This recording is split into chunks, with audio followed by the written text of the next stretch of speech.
Расте бројот на пациенти во ординациите на матичните лекари со плејада од заболувања, стомачни вирози кои се нетипични за овој период од годината, пневмонии и сигурно на полека се зголемува и бројот на граѓани со грипозна состојба, вели доктор Ѓорѓиевски. Во моментот доминира детската популација и постарата популација, со тоа што кај постарата популација негде од 50-60 години нагоре, веќе и средната генерација, имаме долно респираторна патологија, тука се почести пневмонии и бронхитите, со навистина изразена клиничка слика и влошување на пациентите кои имаат ХОП и пациентите кои имаат астма, со една екзацербација од страна на вируси или одредени бактерии. И второто е детската популација, кај која исто имаме зачестеност на појава на респираторни протекување на носот, кашлање со некој секрет, некоја изразита замор или гребење во грлото и слично. Нешто што ме плаши на вистина е што почнува сезоната на сезонскиот грип, тој почнува да циркулира, веќе има пациенти со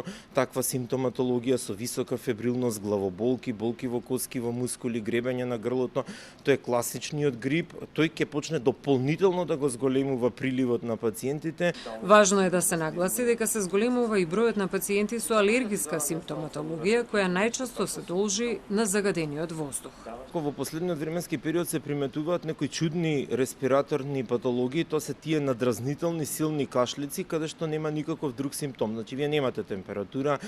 причинители лабораториска крвна слика е мирна, брисеви и сите исследувања се мирни, тогаш веќе потекнува од некоја кога ќе му дадете одреден антихистамин и ќе видите дека тој пациент престанува да кашла. Тие луѓе не биле алергични на ништо до сега, значи единствениот причинител кој може да се поврзе е високото ниво на загадување кое што постои во градот Скопје, така да апел до градот Скопје, но меѓутоа и до здравството, Министерството за здравство, здравствените власти и владата на Македонија дека сериозно треба да се позанимаваат со проблемот за загаденоста, бидејќи тоа не влие само на зголемениот број на пневмонии и нарушувањето на белите дробови, него и големиот број мозочни удари, карциноми и инфаркти токму се должат на загадувањето. Доктор Ѓорѓиевски со апел до граѓаните за растеченост не мора да се доаѓа на лекар, доколку нема друга симптоматологија, но доколку има покачена температура во текот на 3-4 дена,